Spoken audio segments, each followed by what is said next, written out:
You want your... Good morning, Mr. Kitchens. My name is Judge Wolf. We're going to go on the record now. This is our first appearance warrant calendar, position 14. The indictment number is 22 SC 182273 of the state versus Sergio G. Kitchens.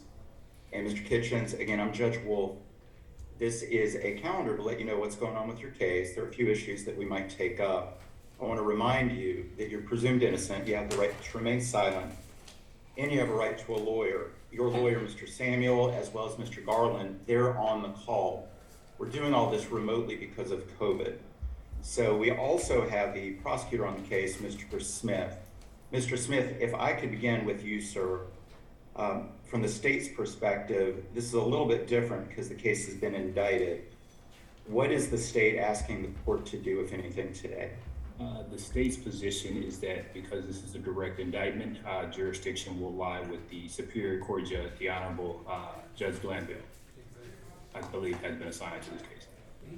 Okay, and I did see that on Odyssey. It looks like Judge Glanville, who is an elected Superior Court judge, was assigned the case. So, Mr. Smith, is it your position that probable cause has been established by the indictment? Correct, Your Honor. Okay, and the other issue that often comes up with these first appearance calendars is bond. And so do I understand you that you're asking Judge Glanville to take up any bond issues? Yes, Judge. Okay. Let me hear from Mr. Samuel on both issues, the PC and the bond. Anything you would like to add, sir? Your Honor, there's nothing to add on the probable cause. Obviously, the indictment's been returned, so we can't challenge the probable cause. We do believe that you have concurrent jurisdiction to consider bond.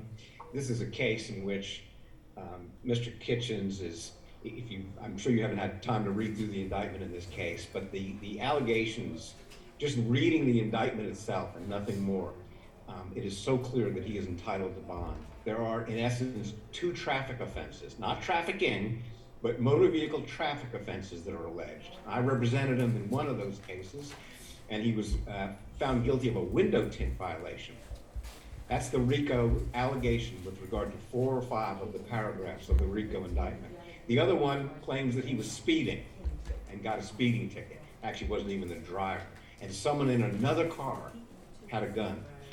With regard to, and the only other allegations in the RICO indictment involve lyrics for some of his songs, some of which are some of the most internationally famous songs right now. Top songs on Billboard, #1 albums in the country, and the prosecution has indicted him, alleging those lyrics as being part of the reasons why he's guilty of a RICO offense. He voluntarily surrendered yesterday. He wasn't picked up. We called the sheriff, said, we're coming down. We know the indictment was just returned. I talked to the DA, Mr.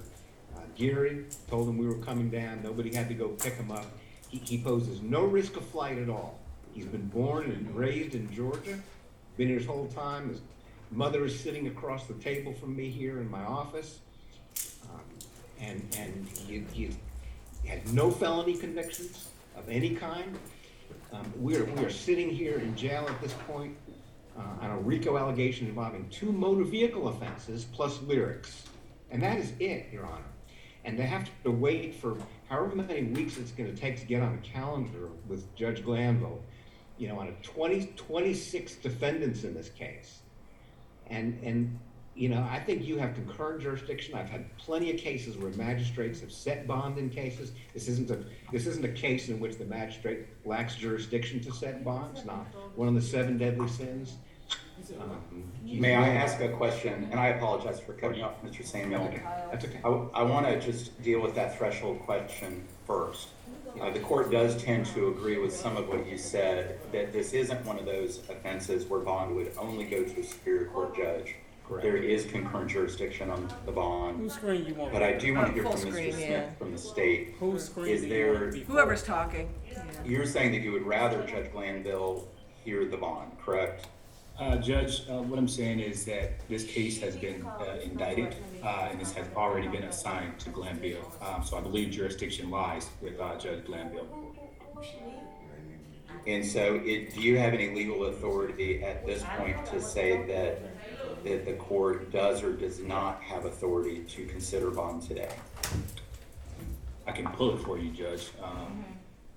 But again, like, with it already being assigned, I believe it's the jurisdiction with the Superior Court. But I can get that for you. And Mr. Samuel, I appreciate that. Mr. Samuel suggests that there's no court date scheduled before Judge Glanville. You might have said this earlier, but when was it indicted? Indicted. The 9th, Your Honor. The 9th, Your Honor. Okay, 2 days ago.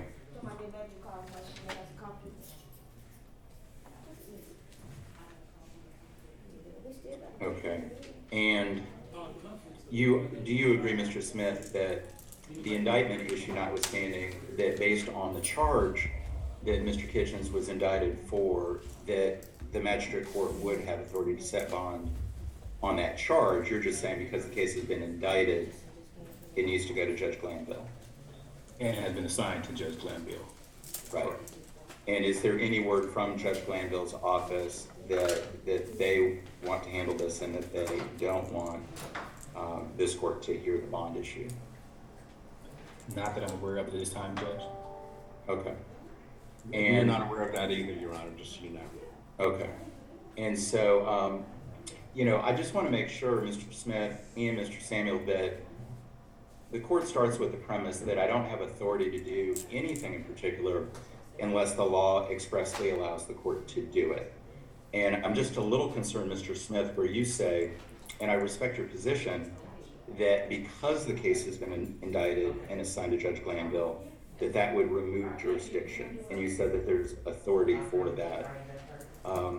I can do one of two things. I can either just say, in the court's discretion, I'll move it on to Judge Glanville and let him hear bond.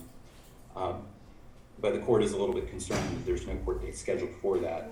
Or I would need some kind of authority from the state indicating, or some indication from Judge Glanville's office that they would prefer to handle the bond issue. It is a conspiracy to violate RICO charge. It's one count. So what's the state's position on that? Do you have any authority for the court?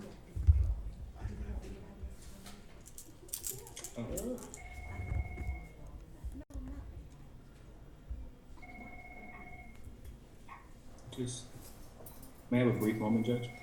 Yes, of course. And I don't want to rush you. I don't want to rush either side. I just want to get the relevant authority for you to show that it's within the jurisdiction of the Superior Court. Oh, thank you. And Mr. Smith, you can check your email. I sent you a copy of the delegating order.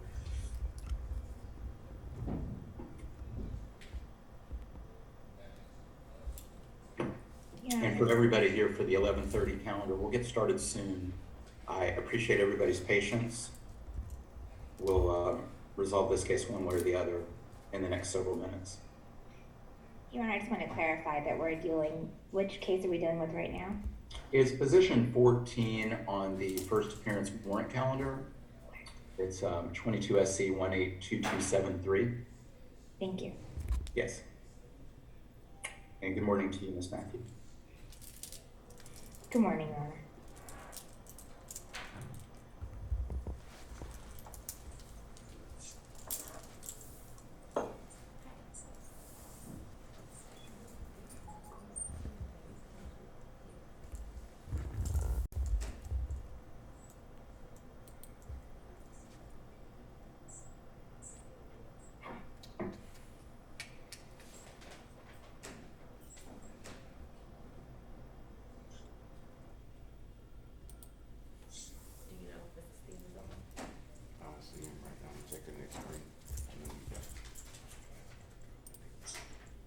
So this is where you do that. The tickets comes alphabetical order B, C.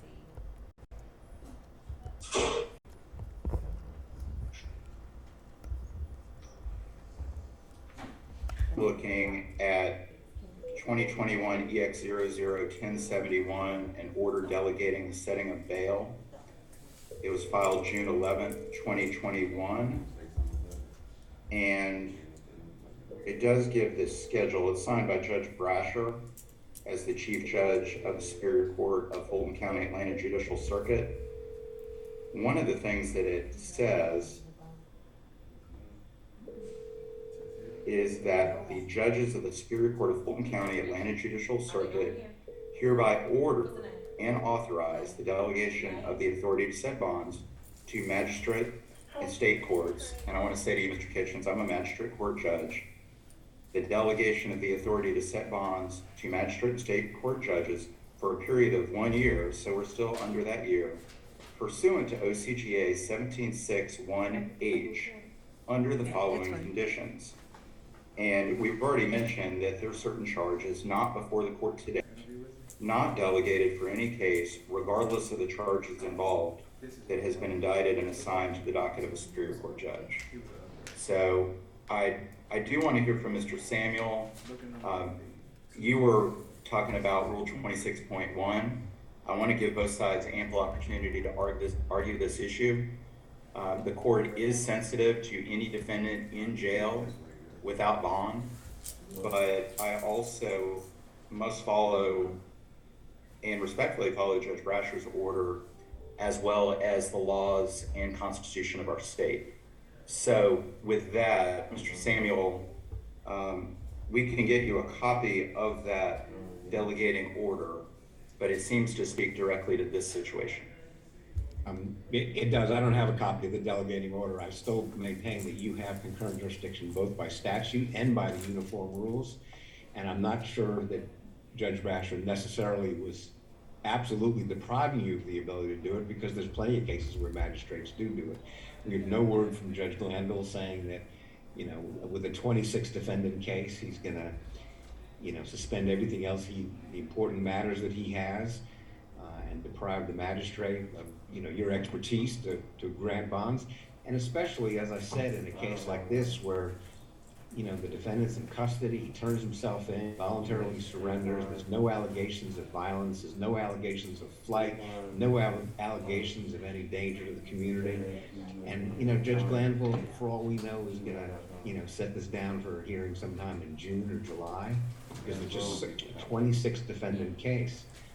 And I think that, you know, given your authority, let the prosecution appeal if they want to appeal the granting of bond in this case. They have the authority to appeal, and see if you know, Judge Glanville, he may very well welcome having you give him assistance. You know, we all trust you, Judge Wolf. You've been around longer than, not everybody, but most people. And so we think you ought to hear from us on bond. Okay, well, I will dispute two things he said about any expertise I have, and also that I could help Judge Glanville in any way. He does a fine job and doesn't need my help. I just take the reading of that order from Judge Brasher. It's something that I apply regularly when I handle these calendars, and I'm not going to make an exception today. So respectfully, all those bond issues are absolutely relevant, Mr. Kitchens, but they need to be taken up before Judge Glanville, because he was assigned the indicted case. If you were just in front of me, like a lot of other people on this calendar, unindicted, then absolutely I would consider bond, but I don't have the authority to do it today. So any other issues need to go before Judge Glanville. And so with that, is there, Mr. Samuel, anything else for the defense that I can say or address? The only thing I can say, Your Honor, is that we will contact Judge Glanville's office. We've been trying to reach over there today, and see if he will authorize you to consider bond, and hopefully we can get back before you, maybe not later today, but within a day or so, to see if he will authorize you to do it, notwithstanding Judge Brasher's standing order. And I appreciate that. Court's always here to serve everybody. In, you know, in a neutral, even-handed way, and so if that situation arises, we're here. Okay. And so in the meantime, Mr. Samuel, Mr. Garland, very good to see both of y'all. Do you have any other cases on the calendar? Nothing else from the defense, Your Honor. Okay, well, be safe. Hope to see both of you soon. Okay. And before you, this case.